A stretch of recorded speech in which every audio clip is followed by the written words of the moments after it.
Hello students, welcome to Ivan IQ. Last class में अपन metals and non metals कर रहे थे और उसमें अपने काफी कुछ कर लिया था, जैसे कैसे कैसे रिएक्शंस होते थे, फिजिकल प्रॉपर्टीज क्या होती थी और केमिकल प्रॉपर्टीज क्या होती थी मेटल्स और नॉन मेटल्स की। अपन ने उसमें देखा था कि मेटल्स अगर ऑक्सीजन से रिएक्ट करते हैं तो मेटल ऑक्साइड बनती थी जो बेसिक इन नेचर होती थी। नॉन मेटल्स अगर ऑक्सीजन से रिएक्ट करते थे तो एसिडिक ऑक्साइड बनती थी, मतलब उनका जो बेस होता जो पीएच लेवल होता था वो 7 से कम होता था। और कुछ नॉन मेटल्स की ऑक्साइड ऐसी भी होती थी जो न्यूट्रल होती थी, जैसे एग्जांपल कार्बन मोनोऑक्साइड। फिर अपन ने देखा था कि वाटर से कैसे रिएक्शन होता था और नॉन मेटल्स कैसे रिएक्ट करते थे, मेटल्स कैसे रिएक्ट करते थे। नॉन मेटल्स तो रिएक्ट नहीं करते थे, लेकिन मेटल्स जो थे वो वाटर से रिएक्ट करके अगर सॉल्युबल होते थे तो मेटल हाइड्रोक्साइड बनाते थे, और अगर सॉल्युबल नहीं होते थे तो मेटल ऑक्साइड और H2 गैस इवॉल्व होती थी। तो अपन ने काफी सब कुछ देख लिया था। अपन लास्ट में पढ़ रहे थे कि मेटल्स अगर एसिड से रिएक्ट करेंगे तो क्या होगा, है ना। तो अपन ने वो सेक्शन भी कंप्लीट कर लिया था, पर थोड़ा सा उसको रिवाइज कर लेते हैं कि अपन ने क्या क्या पढ़ा था उसमें, और फिर अपन आगे चलेंगे कि क्या क्या और भी होता है कि मेटल्स मेटल्स सॉल्ट के साथ कैसे रिएक्ट करते हैं और नॉन मेटल्स अगर एसिड से रिएक्ट करेंगे तो क्या होगा। ठीक है, तो अपन अब इस सेशन में देख रहे हैं कि मेटल्स जो होते हैं वो एसिड से कैसे रिएक्ट करते हैं।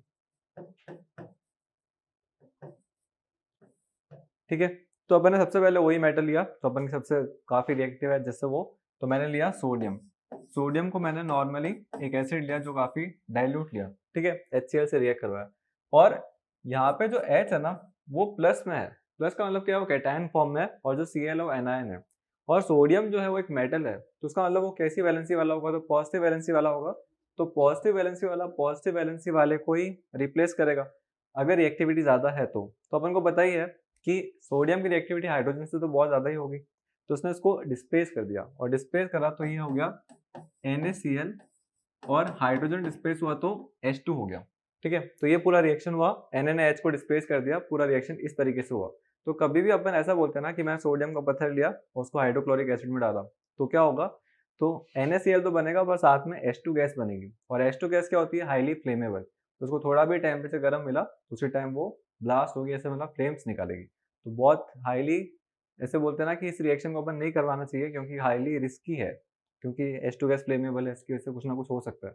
तो ये पूरा रिएक्शन था, तो अपन को मेनली पता चला कि अगर मेटल और एसिड रिएक्ट करेंगे तो क्या होगा, H प्लस आयन डिस्प्लेस हो जाएगा और उससे H2 गैस इवॉल्व होगी। तो अपन ऐसा लिख सकते हैं इसको, सॉल्ट प्लस H2।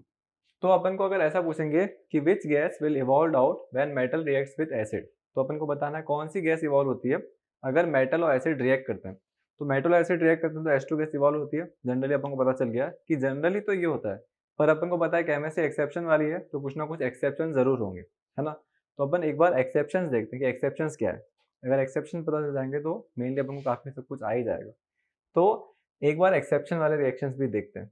तो सारे करें, पोटेशियम को रिएक्ट करवाया, कैल्शियम को रिएक्ट करवाया, मैग्नीशियम को रिएक्ट करवाया, सब में HCl ही लिया, HCl सब में HCl लिया।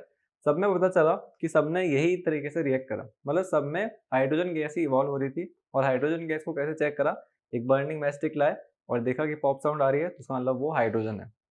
पर एक ऐसा था एसिड जिसमें ये सब नहीं हुआ, है ना, वो एसिड कौन सा था वो देखते हैं। तो जब अपन ऐसे बोल रहे हैं कि कोई भी मेटल है, इसको HNO3 के साथ में रिएक्ट करवाया, है ना। HNO3 क्या होता है, नाइट्रिक एसिड होता है, और नाइट्रिक एसिड है ना बहुत सा ऑक्सीडाइजिंग एजेंट है। तो इसने क्या करा, जो H2 गैस इवॉल्व हो रही थी ना उसको ऑक्सीडाइज करवा दिया। तो H2 गैस जो बनने वाली थी उसको क्या कर दिया, उसने ऑक्सीडाइज करवा के H2O बना दिया। तो जब मेटल HNO3 से रिएक्ट करेगा तो सॉल्ट बनता है, H2 गैस का ऑक्सीडेशन हो जाएगा तो H2O बनेगा, और साथ में नाइट्रोजन की जो ऑक्साइड होगी ना वो भी निकलेगी। नाइट्रोजन की बहुत सारी ऑक्साइड होती है, नाइट्रोजन मोनोऑक्साइड, नाइट्रोजन डाइऑक्साइड, है ना, तो वो वाली भी NO बन सकती है, NO2 भी बन सकती है, और N2O भी बन सकती है। सारी की सारी स्टेबल है, तो कोई भी नाइट्रोजन की ऑक्साइड निकलती है। ये पूरा रिएक्शन होता है। तो अगर अपन मेटल को नाइट्रिक एसिड से रिएक्ट करवाएंगे तो H2 गैस इवॉल्व नहीं होगी, ये एक एक्सेप्शन आ गया, है ना। तो अगर जनरल रिएक्शन पूछेंगे मेटल और एसिड का तो क्या होगा, तो मेटल और एसिड रिएक्ट करते हैं जनरली इस तरीके से, सॉल्ट और H2 फॉर्म करते हैं। पर अगर अपन HNO3 का बोलते हैं तो HNO3 में वो बात चेंज हो जाती है, क्योंकि HNO3 एक बहुत अच्छा ऑक्सीडाइजिंग एजेंट है, और अच्छा ऑक्सीडाइजिंग एजेंट होने की वजह से वो H2 जो इवॉल्व होती है उसको ऑक्सीडाइज करवा देता है ना। तो यहाँ पे H2 का रीजन क्या है कि H2 क्यों नहीं निकली है, और H2O क्यों निकला है, तो अपन लिखेंगे because of HNO3 is a good oxidising agent. ठीक है, ऑक्सीडाइजिंग एजेंट होता है, इसकी वजह से वो H2 को ऑक्सीडाइज करवा देता है, ऑक्सीजन गेन करवा देता है, तो H2 गैस इवॉल्व नहीं होती है। तो ये पूरा रिएक्शन होता है HNO3 के साथ में। तो एक एक्सेप्शन होता है मेटल और एसिड के रिएक्शन में, ये तो अपन को पता चल गया। पर इधर से एक्सेप्शन खत्म नहीं होते, कुछ ऐसा भी चीजें होती है जो HNO3 के साथ में नॉर्मली रिएक्ट करती है। तो HNO3 के साथ में जो नॉर्मली रिएक्ट करता है, जैसे अपन ने यहाँ पे किसी से एग्जांपल्स दिए, तो इसमें मेटल्स कौन कौन से हैं? सोडियम से रिएक्ट करेगा तो ये ऐसी तरीके से रिएक्ट करेगा, पोटेशियम से करेगा तो भी ऐसे, Ca से करेगा, Mg से करेगा, Mg से नहीं करेगा, Fe से करेगा। ठीक है, इन सब से रिएक्ट करवाया, सब में इसने ऐसा कुछ रिएक्शन दिया, सब में के सब में ऐसा कुछ रिएक्शन हो रहा था, तो अपन को पता जनरली ऐसा होता है। फिर मैंने बहुत डाइल्यूट HNO3 लिया और उसको मैग्नीशियम से रिएक्ट करवाया, तो मैंने देखा कि ये प्रोडक्ट फॉर्म में नहीं आया। कैसा प्रोडक्ट आया? जो पहले अपन ने पढ़े थे, है ना, ये वाला, इस तरीके से प्रोडक्ट आया। मेटल कौन सा लिया? मैग्नीशियम। एसिड कौन सा लिया? HNO3। सॉल्ट बना और H2 गैस इवॉल्व हुई। कब बनी? जब मैंने मेटल मैग्नीशियम लिया था। बाकी सारे मेटल के साथ में वो H2O दे रहा था, पर मैग्नीशियम के साथ में वापस एक्सेप्शन दे रहा था। तो अपन को अब उसका भी याद रखना पड़ेगा। क्या? Exceptions for HNO3।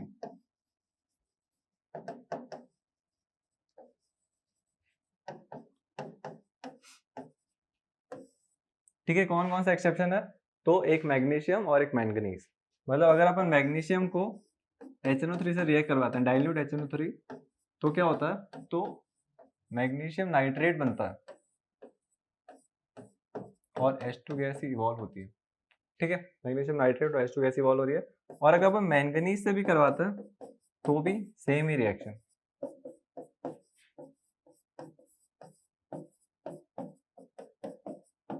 तो ये थोड़े अलग रिएक्शंस है, तो अपन को इनके वन वर्ड्स अच्छे से पता होने चाहिए, क्योंकि इसमें एक्सेप्शन बहुत ज्यादा आ रहा है। तो जहाँ पे भी थोड़ा अलग चीज आती है ना, तो उसके वाला वन वर्ड्स बनते हैं, है ना। अलग जैसे एक्सेप्शन जो भी आती है, जैसे अपन ऐसे बोला कि सारे मेटल्स हार्ड होते हैं, और अचानक से आया कि मर्क्यूरी बोल रहा था कि मैं लिक्विड हूँ रूम टेम्परेचर पे, तो एक एक्सेप्शन है। और जो भी एक्सेप्शन वाले होते हैं वो बहुत इंपॉर्टेंट होते हैं, है ना। तो इसमें भी अपन को पता चला कि जनरली जो होते हैं मेटल और एसिड रिएक्ट करते हैं तो सॉल्ट और H2 ही फॉर्म होता है, सॉल्ट और H2 ही फॉर्म होता है जनरली सारे मेटल्स के साथ में। पर कुछ मेटल्स के साथ में पता चला कि HNO3 के साथ में अगर रिएक्ट करवाएंगे तो HNO3 एक अच्छा ऑक्सीडाइजिंग एजेंट है, और उस वजह से H2 ऑक्सीडाइज हो जाती है, H2O फॉर्म होता है HNO3 के केस में। फिर HNO3 में सब में तो हो रहा था, पर पता नहीं फिर अचानक से एक्सेप्शन और आया, वो आया मैग्नीशियम और मैंगनीज। मैग्नीशियम और मैंगनीज जो होते हैं वो HNO3 के साथ में नॉर्मली रिएक्ट करते हैं, वो ऑक्सीडाइज नहीं होते। तो ये अपन ने देख लिए एक्सेप्शन वाले, मैग्नीशियम और मैंगनीज वाले।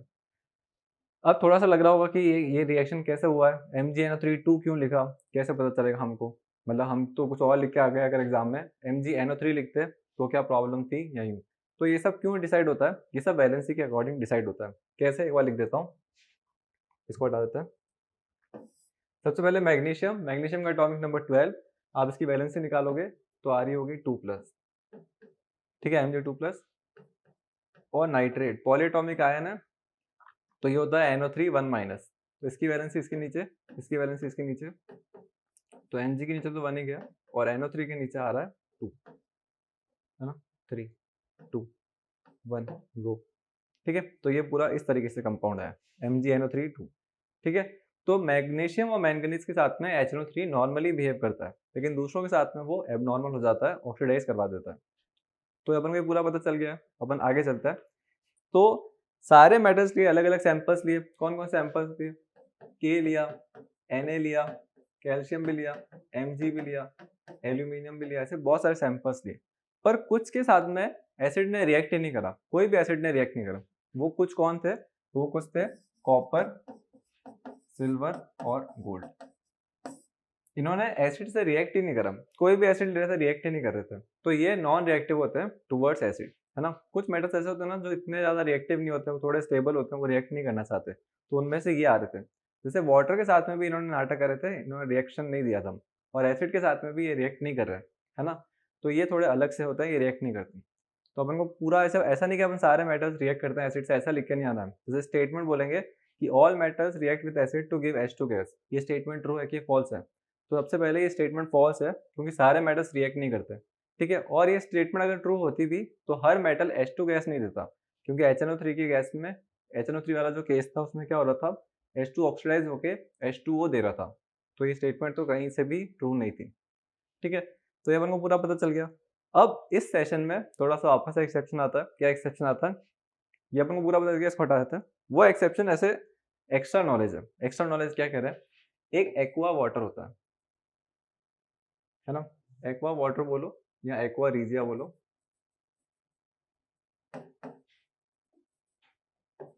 ठीक है, एक्वा रीजिया को रॉयल वाटर भी बोलते हैं,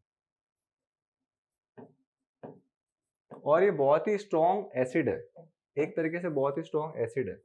तो इसका मतलब इसका जो पीएच है ना वो 0 के आसपास है, इतना स्ट्रॉन्ग एसिड है।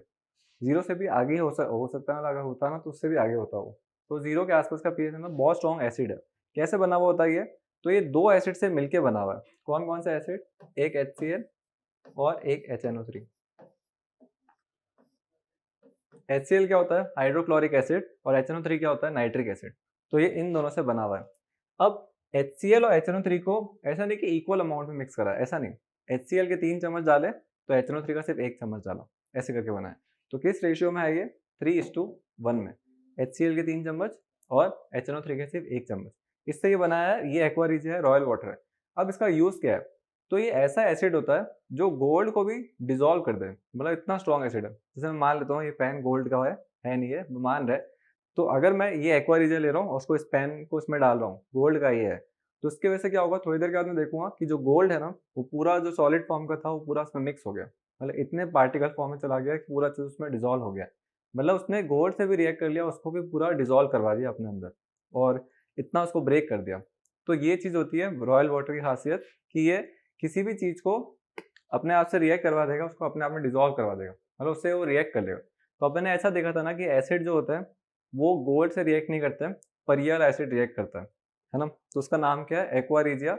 और रॉयल वाटर क्यों बोलते हैं, क्योंकि रॉयल चीजों से रिएक्ट कर रहा है, सिल्वर से भी कर लेता है, प्लेटिनम से भी कर लेता है, और गोल्ड से भी कर लेता है। ठीक है, तो अपन को पता चल गया कि ये सब होता है। अब इसका यूज जो होता है वो बहुत ही अच्छे तरीके से लोग, मतलब ऐसे अलग चीजों में, गलत चीजों में यूज करते हैं। वो एक बार देखते हैं कैसे यूज करते हैं उस चीज में। देखो, अपन घर पे ऐसे बहुत सारे, जैसे जो कॉलोनीज में रहते हैं वहाँ पे कुछ लोग आते हैं ऐसे ही, मतलब जो वेंडर्स होते हैं ना ऐसे, और वो बोलते हैं कि हम आपकी गोल्ड की क्लीनिंग कर देंगे, है ना, गोल्ड की क्लीनिंग कर देंगे। जैसे गोल्ड के आर्टिकल्स हैं, जिसके भी जो भी आर्टिकल्स होते हैं अपने घर पे, जो भी फैमिली मेम्बर्स होते हैं, किसी के पास रिंग है, किसी के पास बैंगल्स, ऐसे अलग अलग आर्टिकल्स हैं, और वो बोलते हैं कि हम आपकी क्लीनिंग करके दे देंगे और बहुत ही कम कॉस्ट में। तो जैसे मान लिया कि अपन ने ये रिंग ली, इस पर डायमंड लगा हुआ, डायमंड ऐसा होता नहीं पर मान रहे। अब उसने क्या करा, एक्वा रीजिया को यहाँ पे लगाया, एक्वा रीजिया की लेयर लगाई ऐसे लिक्विड फॉर्म में, और कॉटन से उसने रब करा, ठीक है, एक्वा रीजिया से। तो क्या होगा, एक्वा रीजिया जो होगा ना वो अपर मोस्ट जो गोल्ड की लेयर होगी ना उससे रिएक्ट कर लेगा, उसको अपने अंदर डिजोल्व कर लेगा। तो कॉटन में थोड़ी सी जो ऊपर वाली लेयर होगी गोल्ड की वो आ जाएगी, मतलब उसकी कॉटन के अंदर थोड़ा से गोल्ड पार्टिकल चले गए, और अच्छे से रब करेगा तो बहुत सारे गोल्ड पार्टिकल चले जाएंगे। तो अपन मानते हैं कि जब पहले रब करने से पहले इसका मास था 20 ग्राम, है ना। अब रब करने के बाद में क्या हुआ, क्लीन हो गई पूरी, और उसके बाद में क्या हुआ, अब ये रिंग एकदम अच्छी लग रही है, एकदम क्लीन हो गई, क्योंकि अपर मोस्ट लेयर तो जा चुकी है। तो अब इसका मास जो था वो 18 ग्राम था, पर पता नहीं चल रहा था, है ना, क्योंकि अपन को पता नहीं चल रहा। पर वो जो 2 ग्राम है वो यहाँ आ चुका है, और 2 ग्राम गोल्ड बहुत महंगा होता है। तो वो ये करते हैं, वो क्या करते हैं, उसकी क्लीनिंग करते हैं, सबको लगता है अच्छे से क्लीन हो गया है, पर उसमें थोड़ा सा गोल्ड चला जाता है, थोड़ा सा क्या, काफी ज्यादा चला जाता है। किसी किसी तो मतलब पूरे इतने डिजोल्व कर लेते हैं कि उसका मास रिड्यूस होकर दिख जाता है, फिर वो लोग पकड़े जाते हैं, है ना। तो ऐसा होता है, और ये सब किसके हेल्प से हो रहा है, तो वो है एक्वा रीजिया, है ना। रॉयल वाटर है, ये गोल्ड को भी डिजोल्व कर लेगा अपने अंदर, ये सब अपन ने देख लिया। ठीक है, तो अपन को ये सब पूरा पता चल गया कि जो मेटल्स होते हैं वो एसिड से रिएक्ट करते हैं, H2 गैस इवॉल्व होती है। कुछ मेटल्स एसिड से रिएक्ट नहीं करते हैं, मतलब जो ऐसे जो कम स्टेबल होते हैं, कम रिएक्टिव होते हैं, उन कुछ मेटल्स के नाम थे कॉपर, सिल्वर और गोल्ड। फिर अपन ने देखा कि मेटल्स जो होते हैं वो HNO3 से रिएक्ट करते हैं, तो अलग तरीके से रिएक्ट करते हैं, क्योंकि H2 गैस इवॉल्व नहीं होती है और H2O गैस इवॉल्व होती है। H2O गैस नहीं, वाटर निकलता है लिक्विड स्टेट में। और फिर अपन ने देखा एक्वा रीजिया के बारे में। ठीक है, तो ये पूरा अपन ने देख लिया मेटल्स जो होते हैं वो एसिड से कैसे रिएक्ट करते हैं। अब अपन आगे आते हैं और अपन अब पढ़ते हैं नॉन मेटल्स का रिएक्शन एसिड के साथ में। तो अपन अब पढ़ रहे हैं non metals reaction with acid. ठीक है, नॉन मेटल्स का रिएक्शन एसिड के साथ में कैसा होता है? तो कैसा होता है, नॉन मेटल्स जो होता है ना, वो जनरली इलेक्ट्रोनेगेटिव होते हैं। उनकी जो वैलेंसी आती है वो नेगेटिव आती है ना, इलेक्ट्रोनेगेटिव है वो। तो कोई भी नॉन मेटल ले लो, आप क्लोरीन ले लो, इसमें क्लोरीन ही ले लिया, उसकी वैलेंसी क्या आएगी, 1 माइनस की। और एसिड में क्या होता है, H प्लस का आयन होता है। तो अगर ये इसको डिस्प्लेस कर सकता तो रिएक्ट करता। अब नेगेटिव चीज पॉजिटिव को क्यों डिस्प्लेस करेगी? यहाँ से अगर कोई चीज डिस्प्लेस होगी तो उसकी वैलेंसी पॉजिटिव होगी तो ही तो डिस्प्लेस होगी। जैसे मैं ऐसे बोल रहा हूँ कि मेरे को फोन की जरूरत है, फोन की जरूरत है क्योंकि मेरा फोन खराब हो चुका है, और मुझे लाके एक नया बेड दे दिया। ठीक है, बेड दे दिया तो मेरे किसी काम का थोड़ी होगा, मुझे तो फोन की जरूरत थी, बेड पे क्यों लाए? तो पूरे वेस्ट हो गए ना पैसे। तो वही चीज है कि पॉजिटिव वैलेंसी वाला कंपाउंड चाहिए था, पॉजिटिव वैलेंसी वाला एटम चाहिए था, और इसको लाके दे रहा है नेगेटिव वाला, तो थोड़ी काम चलेगा। तो इसकी वजह से ये रिएक्शन तो अच्छे से नहीं हो पाएगा, ये होगा ही नहीं। तो नॉन मेटल और अगर एसिड रिएक्ट करेंगे तो एच प्लस का डिस्प्लेसमेंट नहीं होगा और फिर ये रिएक्ट नहीं करेंगे। तो यहाँ पे अपन लिख सकते हैं नो रिएक्शन, ये इंटरेस्टेड ही नहीं है इसमें, है ना, ब्लॉक हो गया। तो कभी भी अगर अपन नॉन मेटल एसिड से रिएक्ट करवाएंगे तो नो रिएक्शन आएगा। ठीक है, ये अपन को आ गया। तो अपन को अब केमिकली डिफरेंशिएट करना आना चाहिए मेटल्स और नॉन मेटल्स को। सबसे फर्स्ट पॉइंट क्या बनाओगे केमिकली प्रॉपर्टी के अकॉर्डिंग? तो अपन फर्स्ट पॉइंट बनाएंगे, metals react with oxygen to form metal oxide and metal oxides are generally basic in nature, है ना, जनरली बेसिक इन नेचर होती है, but some are also amphoteric. Amphoteric भी अपन ने पढ़ चुके हैं कि एम्फोटेरिक एसिड भी होती है और बेस भी होती है, दोनों की तरह बिहेव कर सकती है। फिर अपन लिखेंगे नॉन मेटल वाले पॉइंट में कि नॉन मेटल ऑक्साइड्स नहीं, सिर्फ non metals react with oxygen to form non metal oxide and non metal oxides are generally acidic in nature, for example CO2 and SO2। ठीक है, सल्फर डाइऑक्साइड और carbon dioxide दोनों ही acidic है।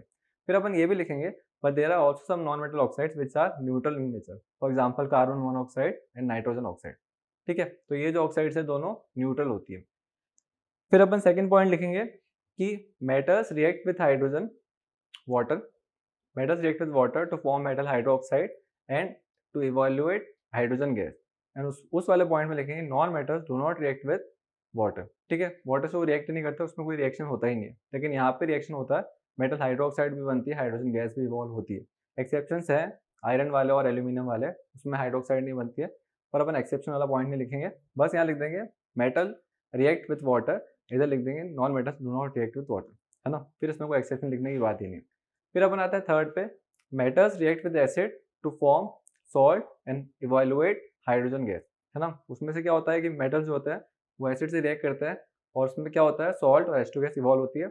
और non metal वाले point में लिखेंगे कि they do not react with acids, क्योंकि अभी अपन ने देखा कि वो एसिड से रिएक्ट नहीं करते। तो अपन के इतने पॉइंट्स डिस्कस हो चुके हैं केमिकल प्रॉपर्टीज के अकॉर्डिंग। अब अपन आगे आते हैं कि मेटल्स मेटल सॉल्ट के साथ में कैसे रिएक्ट करेंगे,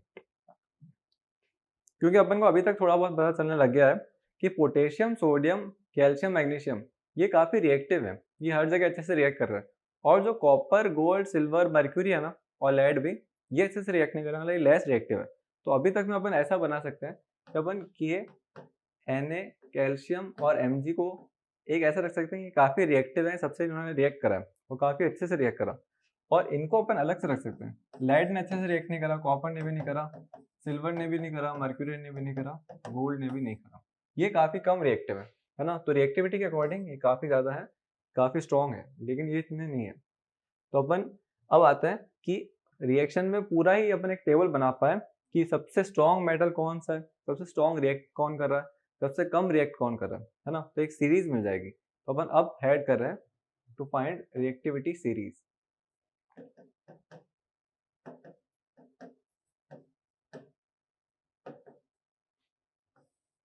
ठीक है, तो अपन अब स्टार्ट करते हैं रिएक्टिविटी सीरीज कैसे फाइंड करेंगे। तो अपन रिएक्टिविटी सीरीज कैसे फाइंड करते हैं, अपन डिस्प्लेसमेंट रिएक्शन को बेस रिएक्शन रखेंगे। जैसे मैंने ऐसे बोला कि एक ए मेटल है और एक कंपाउंड है CD। ठीक है, CD कंपाउंड है जिसमें से C और A ये मेटल है। ठीक है, अगर A की रिएक्टिविटी C से ज्यादा हुई तो क्या होगा, ये इसको डिस्प्लेस कर देगा, और अगर रिएक्टिविटी कम है तो डिस्प्लेस नहीं कर पाएगा। तो अगर मान रहे हैं कि A की रिएक्टिविटी C से ज्यादा है तो क्या होगा, A ने उसको डिस्प्लेस कर दिया और C जाके अलग से हो गया, तो ये रिएक्शन होगा। और रिएक्टिविटी अगर इससे कम है तो फिर ये रिएक्टिव इतना नहीं होगा और डिस्प्लेस भी नहीं करेगा। तो सेकंड केस जब रिएक्टिविटी इतनी नहीं है तो क्या होगा, वो भी लिख देते हैं।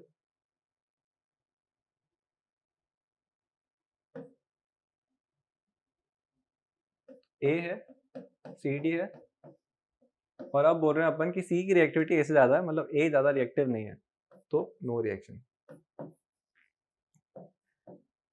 नो रिएक्शन पूरा इग्नोर कर दिया, ठीक है, देखा तक नहीं। तो ये पूरा हुआ नो रिएक्शन वाला पार्ट था, और उसमें जब था वो रिएक्टिविटी ज़्यादा होगी तो, ठीक है, क्लियरली दिख ही रहा होगा। तो ऐसा कुछ होगा।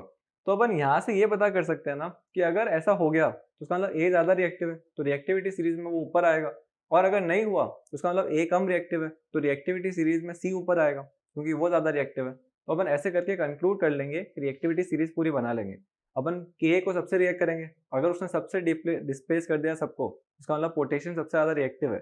फिर अपन सोडियम को रिएक्ट करवाएंगे, सोडियम ने भी सबको डिस्प्लेस कर दिया लेकिन पोटेशियम को नहीं कर पाया, तो अपन को पता चल जाएगा कि पोटेशियम सोडियम से ज़्यादा रिएक्टिव है, तो अपन सोडियम को उसके नीचे लिखेंगे, है ना।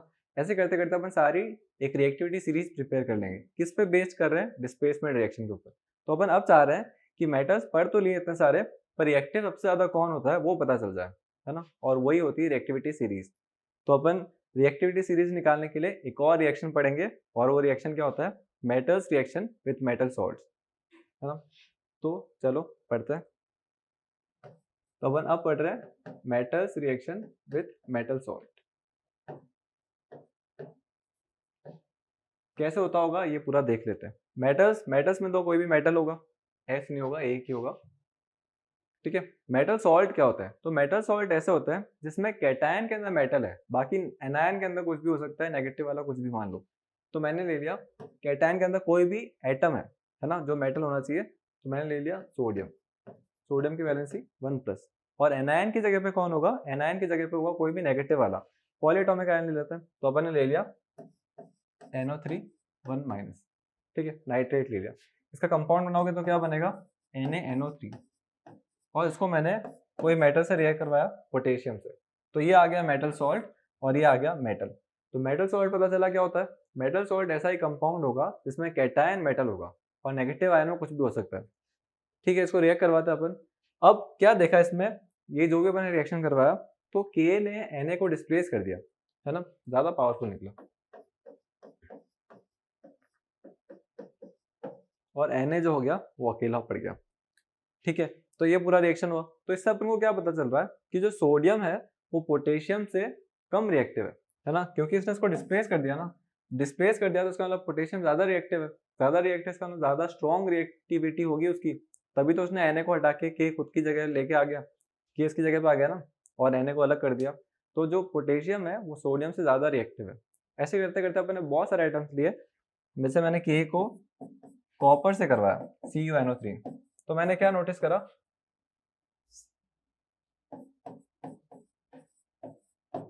और कॉपर अलग हो गया, ठीक है।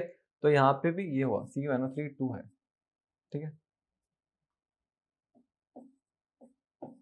ये पूरा रिएक्शन हुआ। और यहाँ पे भी नोटिस करा कि के ने इसको भी डिस्प्लेस कर दिया। ऐसे मैंने अलग अलग करवाता गया और सब में देखा कि पोटेशियम ने सबको डिस्प्लेस कर दिया, तो उसका मतलब पोटेशियम सबसे ज्यादा रिएक्टिव है। तो रिएक्टिविटी सीरीज का फर्स्ट सबसे स्ट्रॉन्ग कौन होगा, पोटेशियम, डायरेक्टली पता चल गया। फिर मैंने Na को रिएक्ट करवाया, सबसे देखा, पर Na ने पोटेशियम को छोड़ के बाकी सबको डिस्प्लेस कर दिया, तो उसका मतलब पोटेशियम से कम रिएक्टिव है वो, तो यहाँ पे आ जाएगा Na, ठीक है। फिर अपन और भी करते गए, ऐसे करते पूरी एक सीरीज बना दी। तो अपन वो सीरीज डायरेक्टली लिख देते हैं कि वो सीरीज क्या होगी और कहाँ से आई है। तो अपन को बेस भी पता है कि जो बेस है वो ये है ना। इसका बेस कहाँ से निकला है, उसका बेस डिस्प्लेसमेंट रिएक्शन से निकला है। वहां से अपन को पता चला कौन स्ट्रॉन्ग एसिडिक है, कौन स्ट्रॉन्ग मेटल है रिएक्टिविटी के अकॉर्डिंग, और कौन वीक मेटल है रिएक्टिविटी के अकॉर्डिंग, है ना। तो उसकी पूरी सीरीज बना दी अपन ने, वो लिख देते हैं अभी। इसमें एक चीज है, सारे मेटल्स है, हाइड्रोजन जो होता है ना वो एक नॉन मेटल है ना। हाइड्रोजन एक गैस है और एक नॉन मेटल है, इसमें सारी प्रॉपर्टीज नॉन मेटल वाली ही है। उसमें ना तो लस्टर है, ना ही हार्डनेस है, सॉलिड वो है नहीं, और ना डक्टिलिटी ना मिलिबिलिटी, कोई भी प्रॉपर्टी नहीं है। तो इसका मतलब ये है तो नॉन मेटल ही।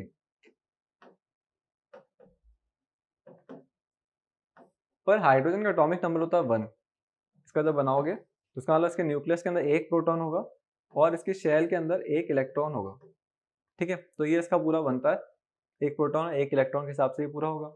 अब एक इलेक्ट्रॉन इसमें है तो ये दे भी तो सकता है स्टेबल होने के लिए, तो ये एक इलेक्ट्रॉन अगर दे देगा तो भी स्टेबल, और एक इलेक्ट्रॉन ले लेगा तो भी स्टेबल।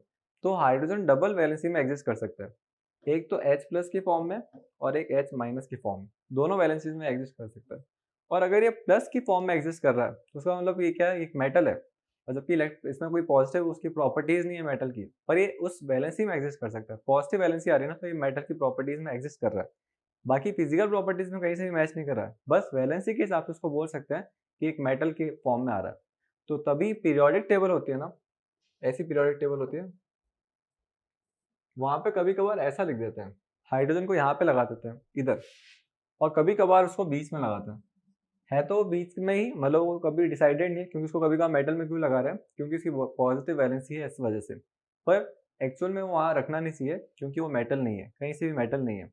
तो रिएक्टिविटी सीरीज में हाइड्रोजन की पॉजिटिव वैलेंसी होने की वजह से इसको इंक्लूड करा, है ना, क्योंकि पॉजिटिव वैलेंसी है, तो क्या पता इसकी रिएक्टिविटी भी पोटेशियम इन सबके बराबर मैच हो रही हो, तो उस वजह से हाइड्रोजन को भी रिएक्टिविटी सीरीज में इंक्लूड करा। पर हाइड्रोजन को इंक्लूड क्यों करा है, बस उसकी पॉजिटिव वैलेंसी की होने की वजह से। तो अपन हाइड्रोजन को जब लिखेंगे ना, तो ऐसा ब्रैकेट ला के लिखेंगे कि तू हम में है नहीं, वैसे बस देखो ऐसे इंक्लूड कर रहे हैं। तो हाइड्रोजन को थोड़ा इंक्लूड कर लेते हैं, क्योंकि उसकी पॉजिटिव एनर्जी होती है कभी कभी। तो अपन आते हैं रिएक्टिविटी सीरीज लिखने पे। ठीक है, तो एक बार रिएक्टिविटी सीरीज लिख देते हैं, क्या है रिएक्टिविटी सीरीज, क्या मतलब और कैसे आई है, तो डिस्प्लेसमेंट रिएक्शन से आई है रिएक्टिविटी सीरीज। सबसे पहले कौन है रिएक्टिविटी में, सबसे स्ट्रॉन्ग कौन निकला, सबसे स्ट्रॉन्ग निकला पोटेशियम, ठीक है, के। फिर कौन निकला, फिर निकला सोडियम, सोडियम के बाद में कौन निकला, कैल्शियम, फिर मैग्नीशियम। ऐसे तो ये आ ही नहीं पाएंगे, तो उसको अपन थोड़ा सा ऊपर कर देते हैं। ठीक है, फिर सबसे पहले पोटेशियम निकला, फिर सोडियम, फिर कैल्शियम, फिर मैग्नीशियम, फिर निकला एल्यूमिनियम, फिर जिंक, फिर अपना आयरन,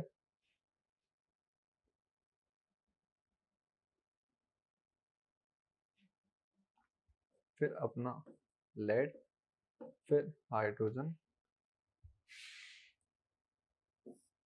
फिर कॉपर। इसके नीचे लिख रहा हूँ ना, ये इसके भी नीचे है, तो इसको कहाँ लिखे आप, अच्छे से नहीं दिख रहा ना, यहाँ एक बार छोटा करके लिखते हैं। सबसे पहले के, फिर सोडियम, फिर calcium, magnesium, aluminium, zinc, iron, lead, hydrogen, copper, mercury, silver और ये गोल्ड। ठीक है, अपन को ये रिएक्टिविटी सीरीज याद रखनी है अच्छे से। अब अच्छे से आ गया, K N S E M G A L Z N F E P B H C U H G A G A U. ठीक है, अब ये क्या है, सबसे ज्यादा तो अगर अपन नीचे जाएंगे ना, तो रिएक्टिविटी सीरीज, रिएक्टिविटी कम हो रही है ना, तो सबसे कम रिएक्टिविटी किसकी आ रही है, गोल्ड की। सबसे ज्यादा रिएक्टिविटी किसकी आ रही है, पोटेशियम की। तो अपन को ये याद रखना है, पोटेशियम सबसे हाईली रिएक्टिव है, गोल्ड सबसे कम रिएक्टिव है। अब सारे मेटल्स को इंक्लूड नहीं करा है, जो जो मेन मेन होते हैं ना उनको इंक्लूड करा है। जैसे इसमें प्लेटिनम नहीं है, इसमें बहुत सारे और भी नहीं है, पर इसमें मेन में सबको इंक्लूड कर लिया है। तो प्लेटिनम जो है ना, वो गोल्ड से भी नीचे आता है, पीटी, वो भी एक मेटल है और वो गोल्ड से भी कम रिएक्टिव है। तो उसका मतलब गोल्ड से ऐसा नहीं कि गोल्ड से कम कोई रिएक्टिव मेटल है ही नहीं, और भी है, प्लेटिनम है। और ये अपन को पूरी सीरीज मिल गई। तो यहाँ से अपन को पता चल रहा है कि एल्यूमिनियम और जिंक में ज्यादा रिएक्टिव कौन है, ज्यादा रिएक्टिव एल्यूमिनियम है। Mg और Ca में ज्यादा रिएक्टिव कौन है, तो कैल्शियम है। कैल्शियम और आयरन में ज्यादा रिएक्टिव कौन है, तो कैल्शियम है, क्योंकि कैल्शियम उसके ऊपर लाई कर रहा है। तो इस तरीके से डिस्प्लेसमेंट रिएक्शन करवाते गए और अपन को रिएक्टिविटी सीरीज पता चलती गई। इससे अपन डिस्प्लेसमेंट रिएक्शन भी इजीली फाइंड कर लेंगे। जैसे मैंने ऐसे बोला कि CuNO3 कॉपर नाइट्रेट है और इसको अपन रिएक्ट करवा रहे हैं Fe से, तो क्या रिएक्शन होगा। तो यहाँ से अपन देख लेंगे, Fe जो है वो कॉपर से तो बहुत ऊपर है, और बहुत ऊपर होने की वजह से वो ज़्यादा रिएक्टिव है। ज़्यादा रिएक्टिव है तो वो क्या करेगा, इसको डिस्प्लेस कर देगा, डिस्प्लेस करती है उसको हटा देगा, और Cu की जगह पे Fe आ जाएगा, तो FeNO3 बन जाएगा, कॉपर अलग हो जाएगा। तो इस वजह से रिएक्टिविटी सीरीज काफ़ी इंपॉर्टेंट है क्योंकि अपन को डिस्प्लेसमेंट रिएक्शन पता चलेंगे कि रिएक्शन होगा भी कि नहीं होगा, अगर अपन को रिएक्टिविटी सीरीज याद है तो रिएक्टिविटी सीरीज एकदम अच्छे से याद कर लेना क्योंकि ये मेन है। इससे आप डिस्प्लेसमेंट रिएक्शन भी निकाल सकते हो, और डिस्प्लेसमेंट रिएक्शन चलो आ भी गए तो अपन को ये भी तो पता चल जाएगा कि कौन सा मेटल मेटल सॉल्ट से रिएक्ट करेगा और कौन सा ज़्यादा रिएक्टिव है। तो यहाँ से सबसे पता चल रहा है कि पोटेशियम बहुत ज़्यादा रिएक्टिव है, सोडियम उससे कम, फिर उससे कम कैल्शियम, फिर मैग्नीशियम और फिर ये। और तभी अपन ने देखा था कि वाटर से जब रिएक्ट करवा रहे थे ना, तो इन्होंने बहुत ज़्यादा रिएक्शन अच्छे से दिया था, आग वाग लग गई थी, मतलब इतना अच्छे से रिएक्ट करा था।